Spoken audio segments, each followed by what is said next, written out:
بسم اللہ الرحمن الرحیم۔ ویلکم ٹو فکر ناؤ، بلکہ ویلکم ٹو حکایت رومی۔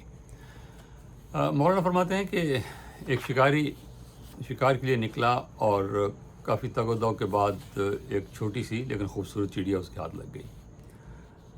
اس نے اسے قید کر لیا۔ تو چڑیا نے کہا کہ تو نے مجھے کیوں قید کر لیا؟ مجھے قید کرنے کا تمہیں کوئی فائدہ ہی نہیں ہے۔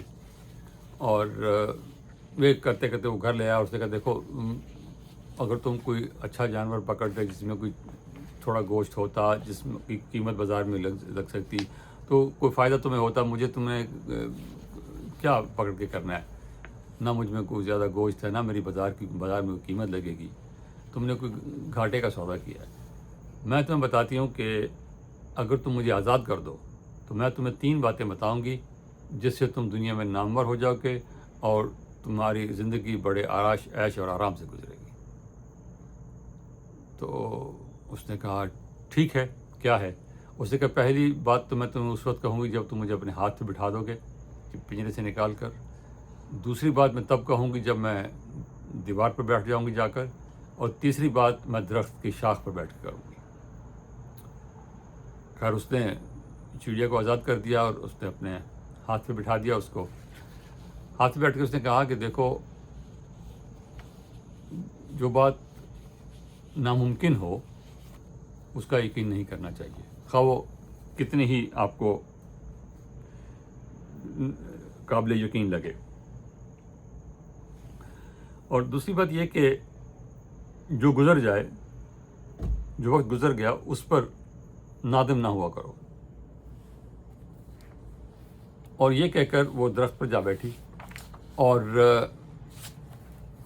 وہاں جا کے اس نے کہا کہ میرے پیٹ میں 10 درہم کا ایک موتی ہے، اگر تو مجھے ذبح کر کے وہ موتی نکال لیتا تو تیری نسلیں جو ہیں وہ عیش کرتی۔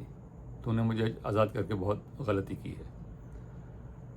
تو وہ بیچارہ رونا پیٹنے لگا کہ یہ میں نے کیا غلطی کی، کیا تیری باتوں میں آ گیا، اور تو نے مجھے کہا تھا کہ تم مجھے کچھ نصیحت کرے گی اور میری زندگی سنور جائے گی، تو یہ تو بہت برا ہوا۔ اس نے کہا دیکھو، میں نے تمہیں پہلی بات یہ کہی تھی کہ جو بات ناممکن ہو اس پہ یقین نہیں کرنا چاہیے۔ میرا اپنا وزن جو ہے وہ ہم اپنی زبان میں آج کل گرام میں گرام کے کر لیتے ہیں اس کو، درہم کی بجائے۔ میرا اپنا وزن 3 درہم ہے اور 10 درہم کا موتی میرے پیٹ میں کیسے ہوگا؟ عقل سے کام لو۔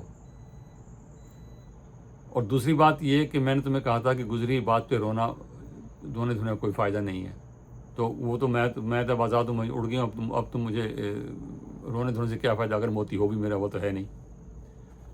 تو خیر اس کو احساس ہوا، اس نے کہا چلو اب مجھے تیسری نصیحت تو کرو نا۔ کیونکہ تیسری نصیحت تو میں کیا کروں، تو جو پہلے 2 نصیحتوں میں کی تھی اس پہ تم نے عمل کیا کوئی، اور تیرے سے احمق آدمی کو تیسری نصیحت کرنے کا کوئی فائدہ نہیں ہے، یہ کہہ کے چڑیا اڑ گئی۔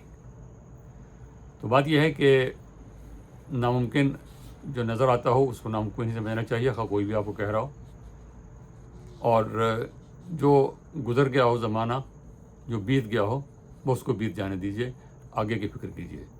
وہ اقبال کا شعر ہے کہ آفتاب تازہ پیدا وطن گیتی سے ہوا، آسماں ڈوبے ہوئے تاروں کا ماتم کب تلک۔ اور دوسرا وہ کسی اور کا ہے مصرع کہ گزر گیا جو زمانہ اسے بھلا ہی دو۔ تو زمانہ بھلانا تو نہیں چاہیے، یاد رکھنا چاہیے، ماضی یاد رکھنا چاہیے، لیکن ماضی کو زندہ کرنے کی کوشش نہیں کرنی چاہیے، ماضی میں رہنا نہیں چاہیے۔